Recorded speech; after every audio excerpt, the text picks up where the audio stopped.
What is up, Comedy Calendar fam, and welcome into a very special edition of the Comedy Calendar. We got a Comedy SoFlo Insiders for you guys right here on the show today, and we have an amazing guest sitting beside me who produces some of the best shows down here in South Florida. But before we get to him, I want to introduce my co-host who joins me every single week. Guys, give it up for Art Roach. How you doing, Art?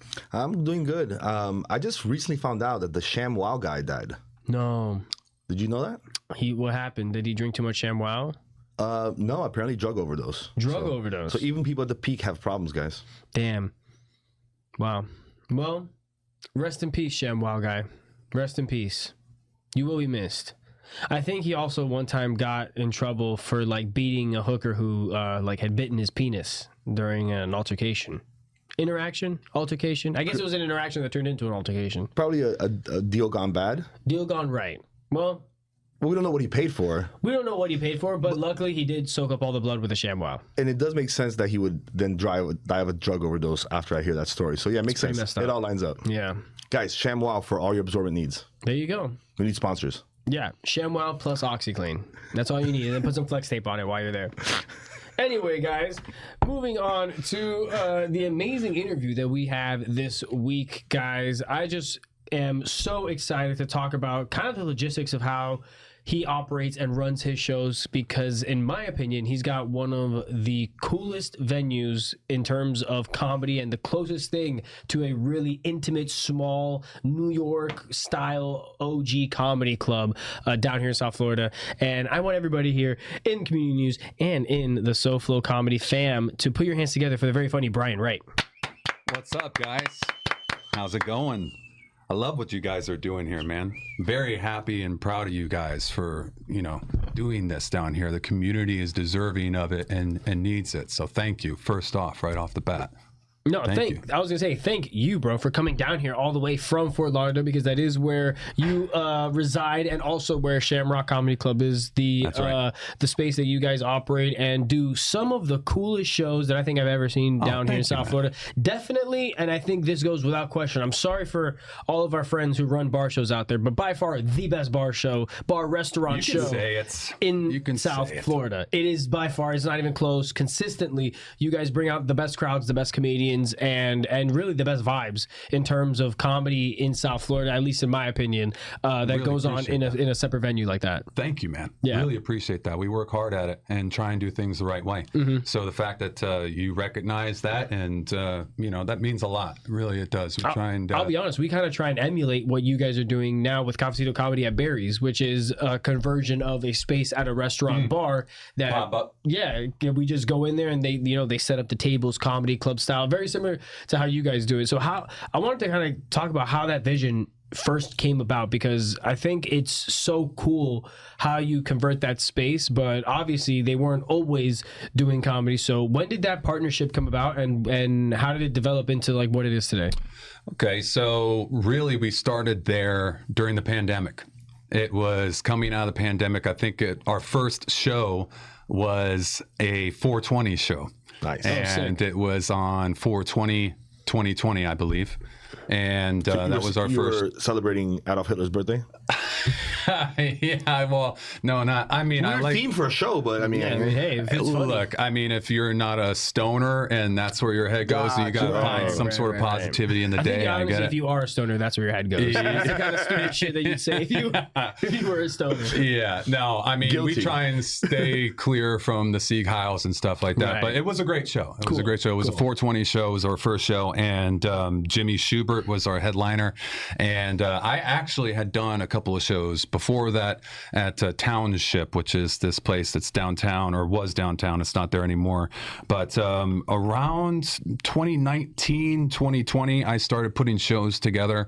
And, I come from radio. I was on the radio for about a decade down here 104.3 The Shark, 101.5 Light FM. I started off in news, 610 WIOD, covered the Dolphins for a little while. But I started as an intern for Paul Castronovo. Oh, okay. Oh, and that's where I kind of started building my comedy book, because he was always having comedians come in every week. And I would get to interview a couple of them here and there, or at least talk to them and, kind of get to know them a little bit, go to their shows. And I just I've always been a comedy fan, and coming from radio, I feel like it's not that me personally, I've done stand-up before. Well, Steve Byrne asked me to do a guest spot for him once. Nice. When I was interviewing him. He called my bluff. I said, I've always wanted to do it. I'm a radio guy, but I've always wanted to try it out. He was like, well, you're just going to have to open up for me tomorrow night then. So I was like, okay, you son of a bitch. You called me on it. And I did. And I'm so glad that I did. I really, really respect the art form. And everything that I saw as an outsider was how poorly you all were being treated and how bad the shows were that were being produced. No offense to anybody. I'm not saying anything in particular, but I think... there was a lot to leave you wanting more, as far as you go to some of these comedy shows and you're expecting to go and laugh and have a good time. Then you have some not so great comedians who have friends who are, friends of theirs and probably shouldn't be on the show. Mm-hmm. And they put these shows together. I'm like, man, this is, we have so much talent down here. I feel like if somebody kind of perhaps with an outsider's perspective came in and tried to procure a great show, great comedians, and not have that kind of issue of being friends with everybody where you have to turn people down. Not that I enjoy doing that at all, but I think it's a very important part of my job, which is putting on the best comedians possible. And we've been doing it for 5 years now, and growing every month. And we put on, I'd like to say, some of the best comedians in the country as headliners. And the idea is that we can have a host, a guest, and a feature open up for them. So you have a show that people want to come see the headliner. They know that we put on good shows. And the main objective for me is to shed light and give a platform to the young local comedians, and give you guys more of a platform and a shot to not only build your chops, but learn from the headliners. And, if you are in this community, most of the headliners are really good people who are happy to share knowledge and information with you guys. And that's how it got started. That's how it got started. And I think it's going in the right direction. I'll say, I think it also shows the level of professionalism that you brought into it beforehand that kind of let you even observe those opportunities, let's say, within the scene, and then how you're delivering on your show. I mean, dude, it's tight. It's ran really well. Thanks, like you said, you get the best of the best. I mean, all the hosts, all the features, all the guests that you have on are the best of the local talent. When we were there for David Lucas' show, for example, you had Polly Barrows, you had Chris Cilio, which are two of the best down here. So proud and happy for him, by the way. Chris Cilio not even down here anymore. Yeah. Killing it in Austin. Golden ticket winner. Yeah, golden ticket winner, killing it. Shout out Chris, man. Yeah, dude. So I think it shows, in that time that you spent in radio beforehand, which is part of the entertainment industry, let you have a model of like, hey, we could do this. It could be fun, but yet still be professionally done. Still get the job done. You know. I do want to ask you about your time with Paul Castronovo. Were you there when Young Ron was there by any chance? I was. Dude. Yeah. He would roll in around 5:57 every morning. And right after the last break, around 9:56, he was out the door, dude. And that was just his style, man. He was a sniper.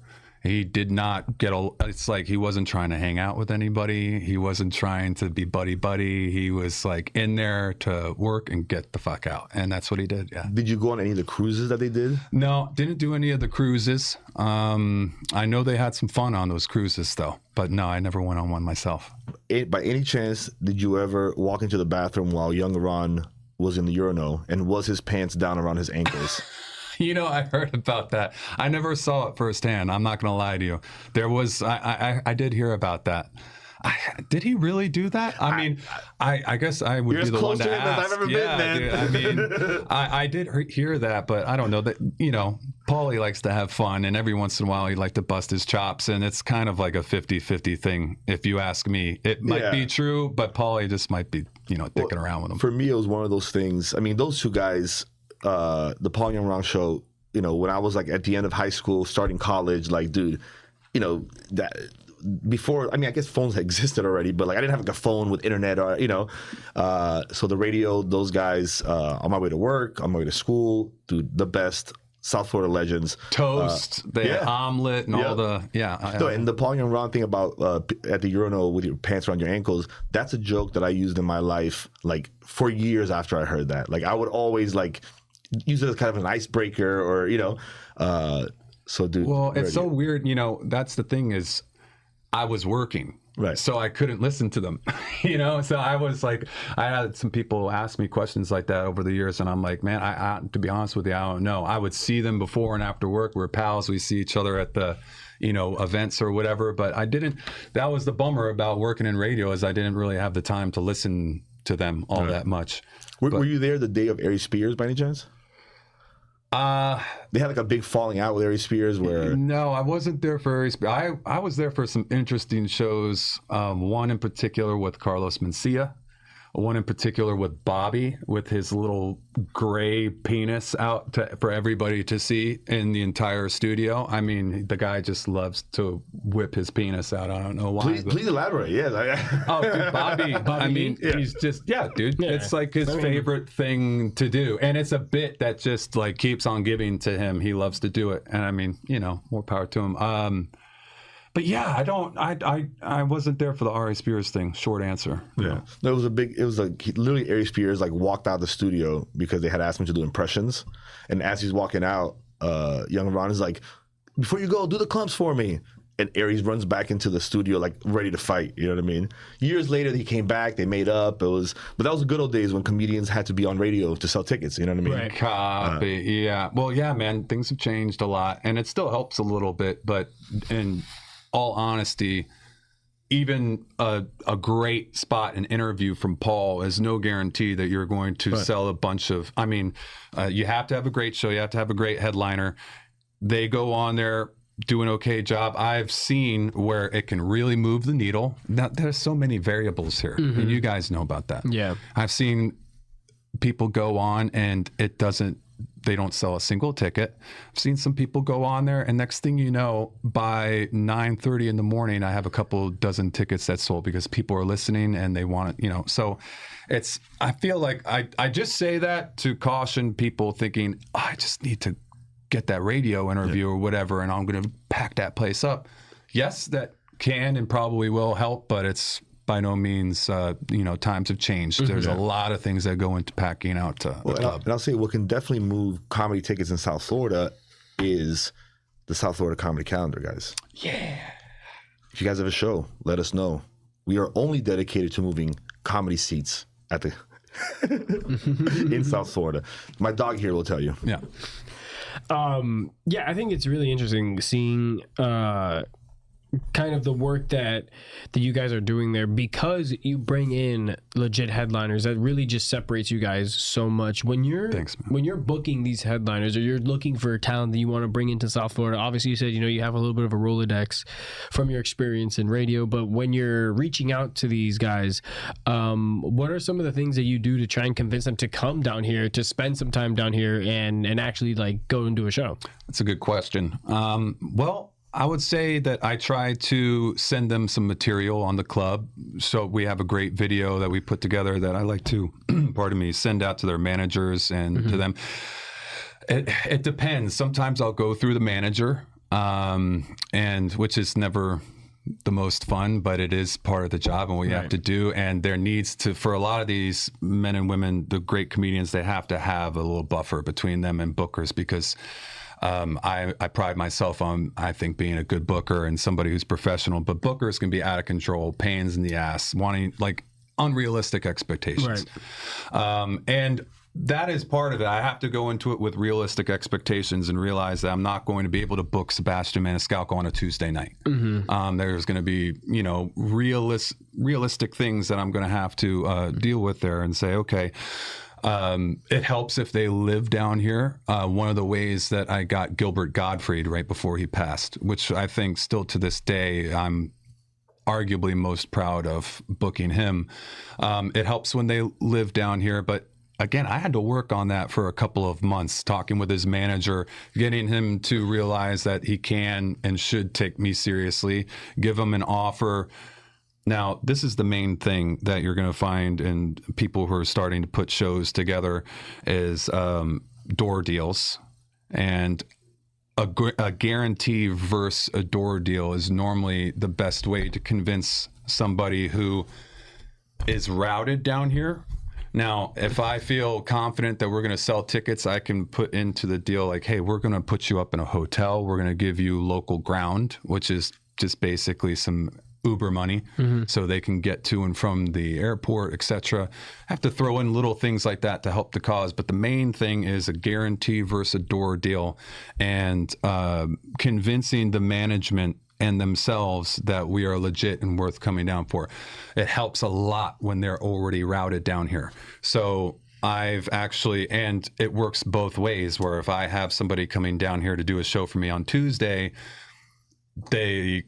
side splitters could reach out to them, or Off the Hook, who's in Naples or Tampa or Comedy Key West or whatever, and we will try and get the comedians while they're routed into the area. That is something that you have to stay on top of and look at all the calendars and stuff like. I mean, this is actually what I do, because I could sit here and say, "Oh, I just call the managers," and you have to be on top of it. And it's not always as simple as calling your favorite comedian and saying, "Hey, we want you to open for us." You have to make sure that everything's routed, make sure the money is right, you can afford it. I mean, when I first started these, I lost money. I mean, if people really want to do this right, I will tell them, if you have the ability, don't get so caught up in putting a ton of money in your pocket as the producer or the booker. Like, it would be very wise of you or anybody who's booking, focus on making it the best show possible, and everything else will work itself out. And if you have to start with local, we have a lot of great comedians down here: Gene Harding, Esther Koo, Flip Schultz, Jimmy Schubert. So speaking of that, because it's September 30th, yeah, you're gonna be doing something a little bit different. You're gonna be doing a showcase exactly to showcase some of these comedians. So I'll read the list off, and then we can talk a little about them. Go for it. We got Josh Brack, we got Nick Masick, Jackie Sanchez, Zach McGovern, Gene Harding, Esther Koo, and Flip Schultz. Yeah, buddy. All on one stage and one night. And it's called our Shamrock Comedy Showcase. We do it every few months. And again, it's just a way to showcase all the incredible talent that we have down here. And, Gerard Michaels is down here a good amount of time now. And as comedy grows, the more that they will be like, hey, you know what? Maybe I don't need to live in LA or New York. And that's something that I'm working on, and what we're building up with these shows is these big comedians live down here, have places to go up every night, and we have to provide that for them. We have to, it's a build it and they will come, and it's all a big process. And you guys are doing an incredible job. Really applaud you guys for what you're doing. I'm impressed by it. But this is all part of the and getting them to stay and live down here. I think that's going to be a huge piece of the puzzle as we continue to grow and let people say, man, come down here. No state, no income tax. There's a lot of reasons that you can tell people and convince them to come down to Florida. And if, again, I have to be careful what I mention, but we have something big coming up that I think is going to be huge to give comedians down here a home that they can feel like they can go to on any night of the week. And so stay tuned. I'm going to have more to say about that soon, but that's something that's coming down the pike. And look, man, it's all part of the deal. We got to put on good shows with the best comedians possible and get people to come out and grow this thing. And I just refuse. I know that it's hard for some people, especially comedians who have friends that they want to give opportunities to. Right. And the best piece of advice I could give you is tell your friend to fuck off until they get better and you get better.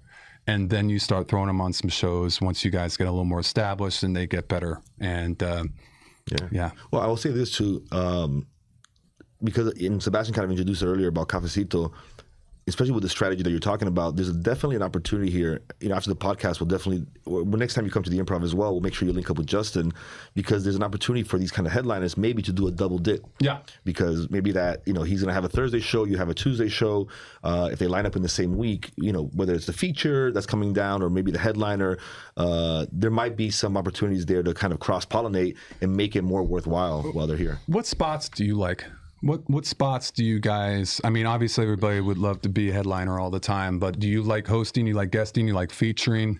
Yeah. All of it? Yeah, I myself, I like all of it. I started off hosting a lot of open mics at the beginning, so I've gotten very comfortable with it. But yeah, definitely. Do you guys really want to open for Kevin Farley? Yeah. What's the dates? It's October 21st. 21st? I don't think we have anything. Yeah, let's find out. Who's at the Improv? That's going to be the question. What day of the week is it? Just the 21st? Tuesday, October 21st. Oh, yeah. I've been wanting to have you guys on for a while.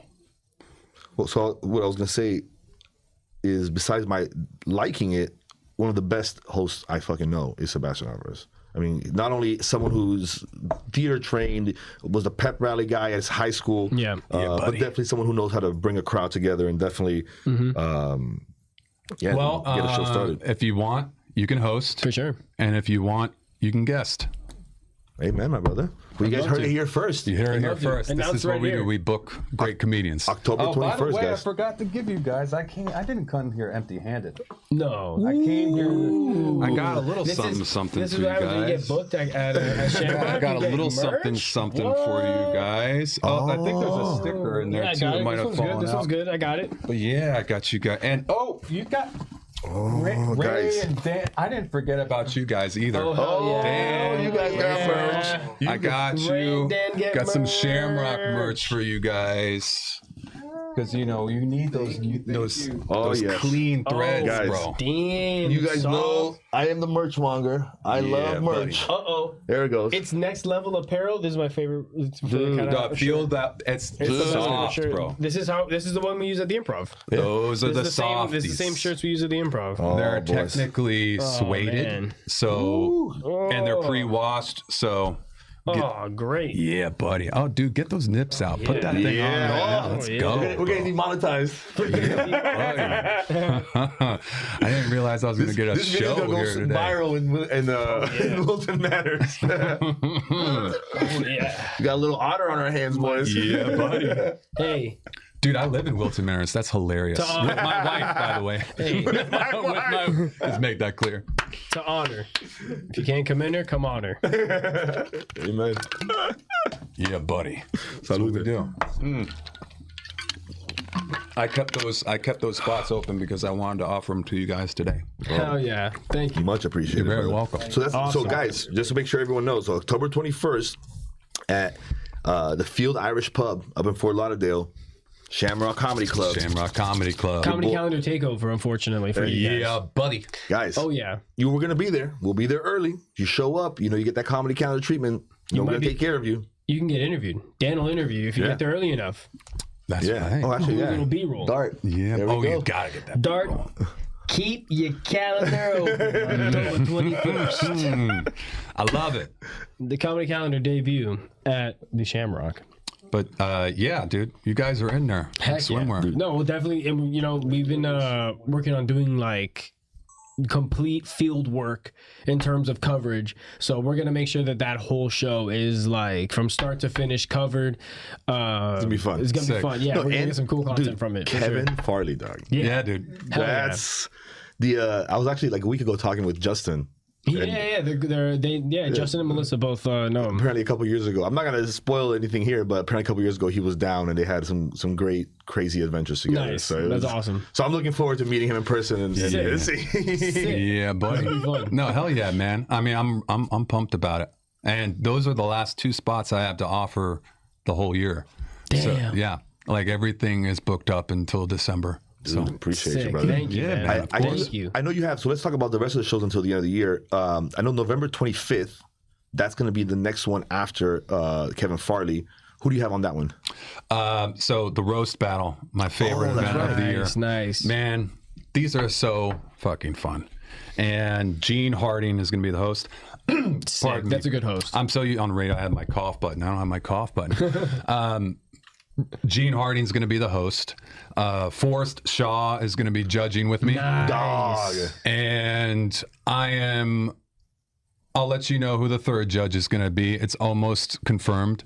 But the roast battlers are sick, dude. We've got Amanda Vasco coming back. She won last year. Nice. Murderer. Yeah. This girl shreds, okay? She just fucking shreds. She has a bunch of roast battles in New York. Chris Renoir. Oh, shit. Okay. He's coming back. He's won before.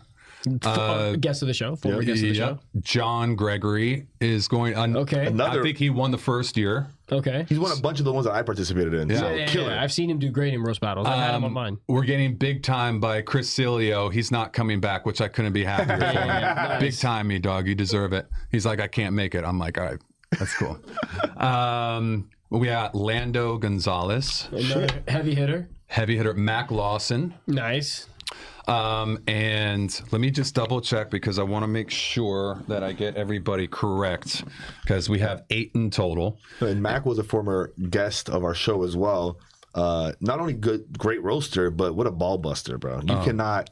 You think you get one in on her, she's getting 2 in on you. So dude, Mac and I see Mac and Amanda lining up at some point during this and it being a hell of a good matchup battle. So the others are Brian G and Elgin David. Nice. Which are really good dudes. Brian G, I just kind of gotten more familiar with recently. And I've seen a lot of people think, oh, you never saw me. I see a lot of comedians. I come in the dark. You guys don't see me. And I bounce before you guys get off the stage at the end of the night. I see a lot of shows. I've seen Brian G before, but dude, I feel like he's taken like another step recently. Like there's something that happened that he just hacked something and he was able to take the next step up. So happy for that, dude. He's going to be on. Elgin David. He's a character. Do you know Elgin? I'm not sure. I don't think I've ever heard of him. No. He's a voiceover artist guy. Like I do a lot of voiceovers and stuff like that. And we have a mutual friend, Kid Cadet. They do voiceovers in gay porn? Yeah. Well, you know, they do dubs for Japanese gay porn. For fluffers, we have to do it as well. Yeah. Okay. It's part of the side work. Yeah. We got what we got to do, man. Things are tough, especially after COVID. I'm looking for a job. Is what I'm trying to say. You know, I hear it's all hands on deck in that business. So how dare you? What were we talking about? I got sidetracked with fluffers. Voiceover work. I'm sorry. Oh, okay. Oh, Elgin. Yeah. No, he's good shit. He's a voiceover guy, and he does comedy. He's a very funny dude. He's a great host like yourself. Yeah. And but he goes around like he's got some great credits, and he's been around. He is a tiny, like he looks like a cartoon character. Like in real life, his hair and everything, and he's just like got a big personality. I think that he's going to thrive and do well though, because he's secretly, I think, a dark person. And you know, I like trying to look, man. We have to be positive. I used to have a segment on my old podcast called Hater Hall of Fame because we have to have, we have to have safe places to get anger and hate out. Like it's not hate necessarily, but it's like because I don't want to promote any sort of hate, but it's like you got to get it out in a healthy manner, or else you're going to be screaming at the Taco Bell person like in a drive-through, and it's going to come out in an unhealthy manner. So I like to like give people a healthy avenue to get a little bit of that out, and I secretly think that he is dark and evil inside. And if you guys knew him, people watch on side, like he's a very peppy guy. I totally think he's like, you know, I hope he doesn't misconstrue this. He's an excellent person, but I'm going to bring that darkness out of you, bro. I'm going to bring it out, and I think it's going to be beautiful. Hell yeah. I'm not a very good roaster. I can bust balls with people, but I'm not a good roaster because I'm highly insecure. I feel you, Doug. I got it. So I have a lot of respect for people that get up there and roast and do the roasting and enjoy it.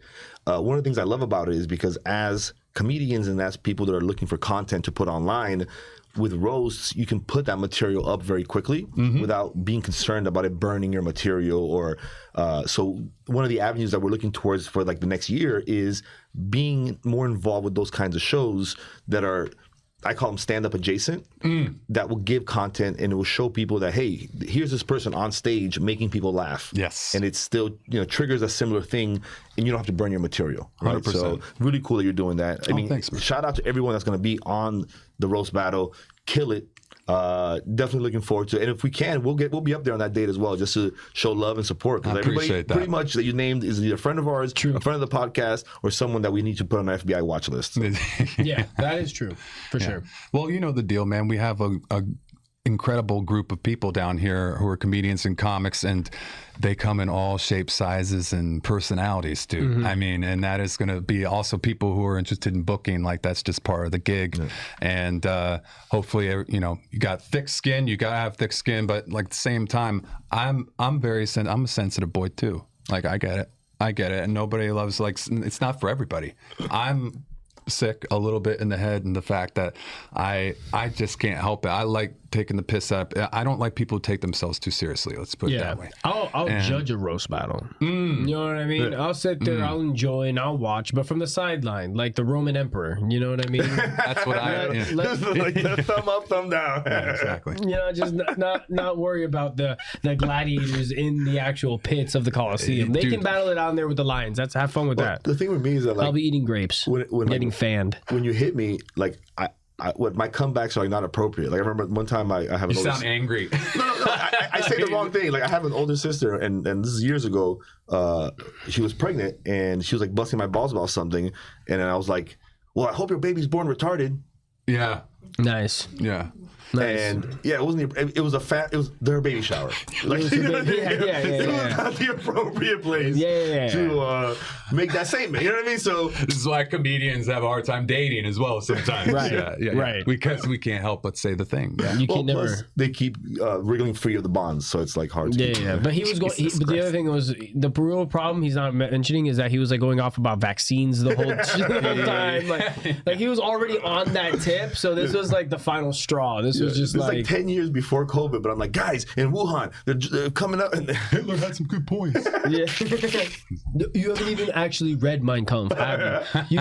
You just heard the Cliff Notes. Oh, you think 420 is for smoking weed? Really? Wow. It's like, I mean, I can personally attest, like, and I've talked to both of you guys, like, we're a couple sweethearts around this table. Like, we're good guys, but we have, that's why I say the darkness and that dark personality and like sense of humor that I think actually it makes people more trustworthy and less fake. I mean, if you can kind of approach that and kind of reconcile that part of yourself without feeling like you have to hide it, but also, indulge a little bit. That's what I think roasts are good for. It's like, we all take ourselves so seriously all the time, every day. And the whole idea of going into a comedy show or a roast or something like that is there aren't rules. You don't have to worry. Like, it's okay if they say the wrong thing. Obviously there are levels to this, and you don't want to, like you said, you can come off like hateful or really frustrated. Like, and I've seen it happen before because,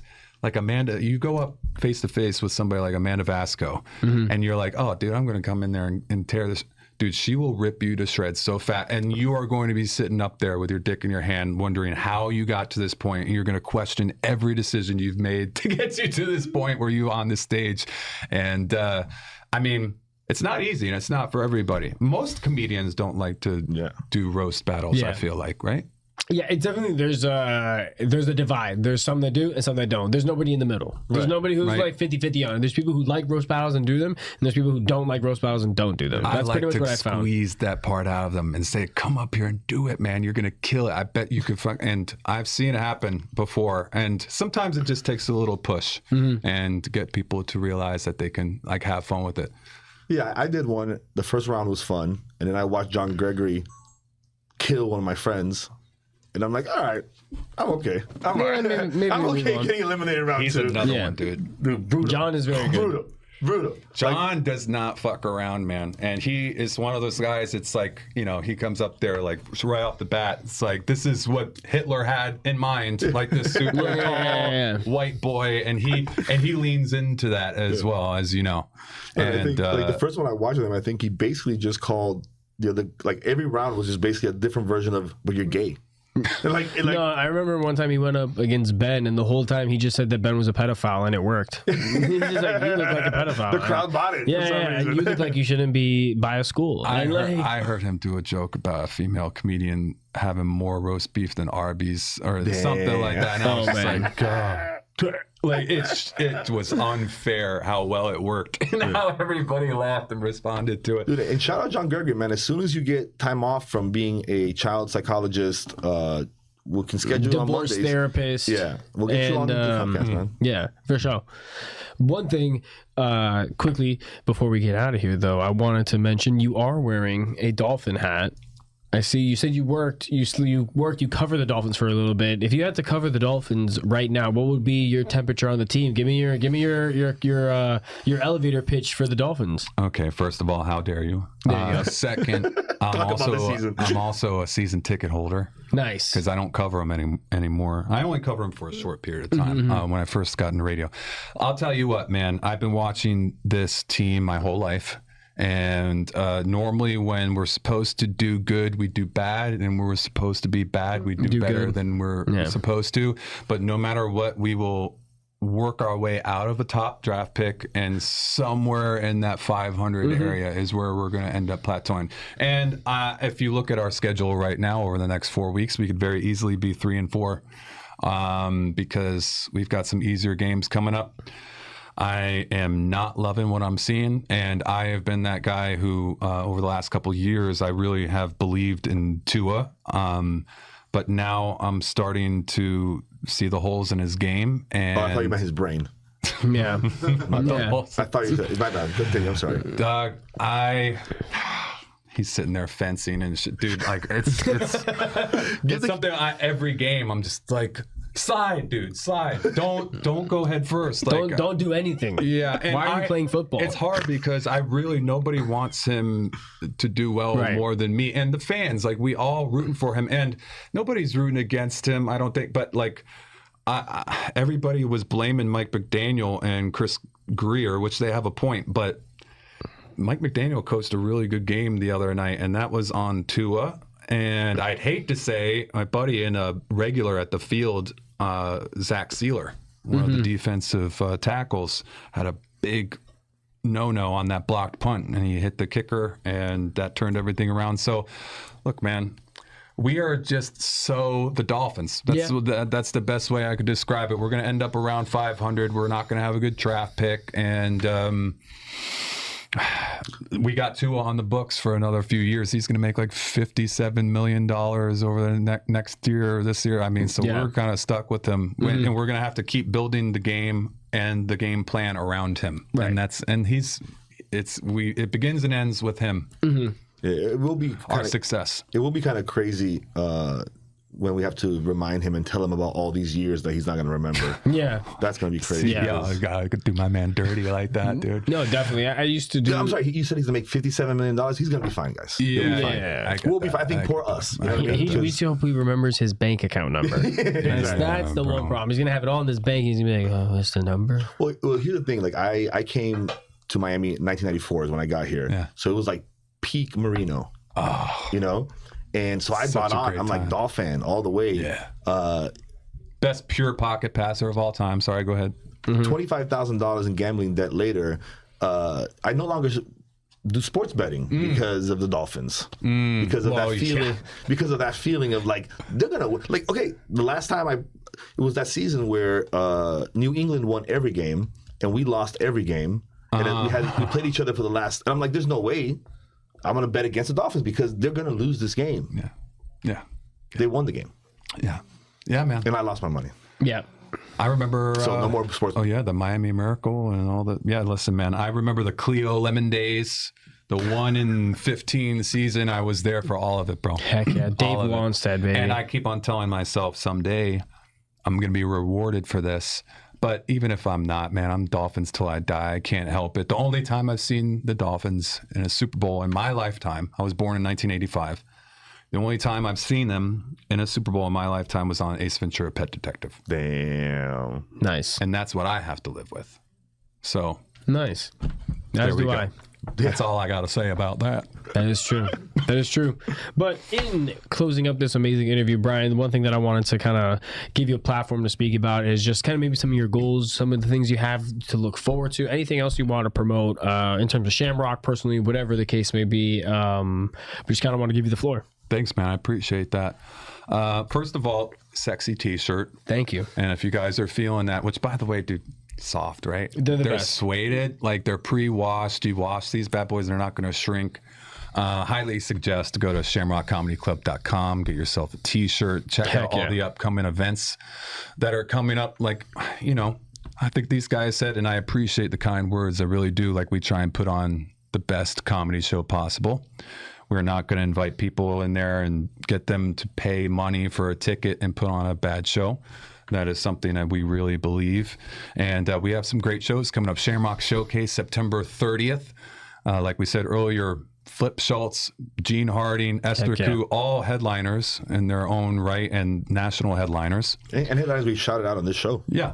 And like the last one, I think we had like Jimmy Schubert, Gerard Michaels. Like we mix it up every time we do the Shamrock Showcase. But and Paul, you guys, we got introduced as she was Paulie McPaulerson, and she likes to keep that with the Shamrock. She's like, it works. But yeah, Paula Barros, or whatever you guys call her down here in Miami, we call her Paulie McPaulerson in Fort Lauderdale.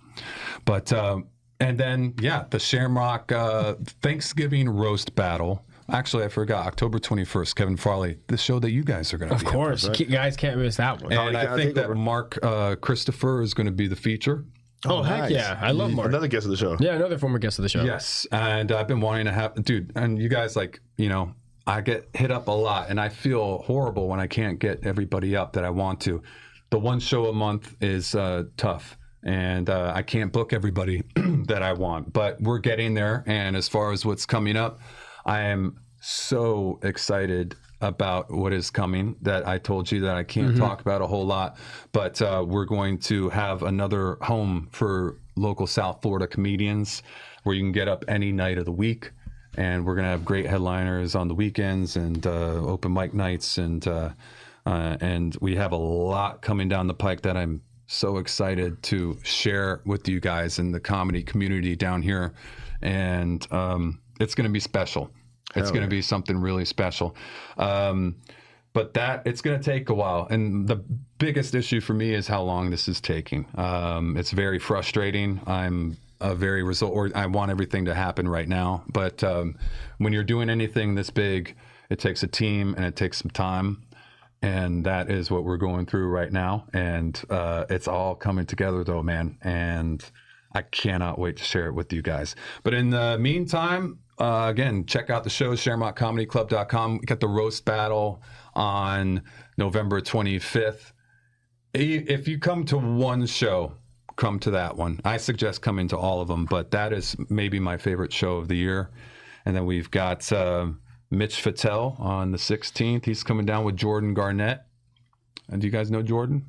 I don't think so. He's more of a West Palm Beach guy. And he was more active a couple years ago, and now he's back in town and doing stuff with Mitch. Is pretty cool. And he's traveling around with Mitch, which is cool. Oh, hell yeah. So, yeah, man, all I'd say is, like, you know, I really get off on seeing you guys succeed. And if I can do anything to help a young comedian on his or her path to growing and getting better, that is what makes me really, really happy and gets me off at the end of the day. There's a lot of different things that we all could be doing, but we have a passion and a love for this art form and this community. And I think it warrants it. The people down here warrant it. And I cannot wait for what's to come, and I'm really looking forward to it. And I can't wait for you guys to come October 21st, man. That's yes, sir. I can't wait. Be there. No, and I'll say this to add to what you're saying. this past week, we spent the whole week at Olympia Theater for the Marcelo Hernandez taping, the Netflix special. Oh, yeah, and Marcelo. It was cool to see kind of a combination of what you're describing, where it's, this young man from down here that did his thing, really obviously was very good, and then took it to the next level. He's on SNL. And during the whole week, we got to see all these people that were a part of his life, from like his elementary school teacher, all the way through, even like Kyle Grooms was there, went upstairs, took a picture with him, and Marcelo kind of shouted him out, saying like, man, this guy was one of the legends that I learned from, So seeing that whole ecosystem, and really how it feeds itself and how it kind of adds and multiplies to what each person is doing. One, it works, obviously. Two, we saw a culmination of it last week. It is beautiful to see somebody else doing the same kind of thing. So thank you, man. Thank you very much. Thank you, man. I love Marcelo. Marcelo's a beast. And another one of those, didn't take any shortcuts, wasn't trying to pull a fast one on anybody, just did the work. And he's excellent at what he does, and I couldn't be more happy for his success. And that's what we want more of, man. I think that we've got plenty of people that are just ready to pop off and take that next step, and that's what we're here for. And I really I know it sounds kind of maybe weird. Some people have asked me, like, you're a radio guy, why are you even in this game?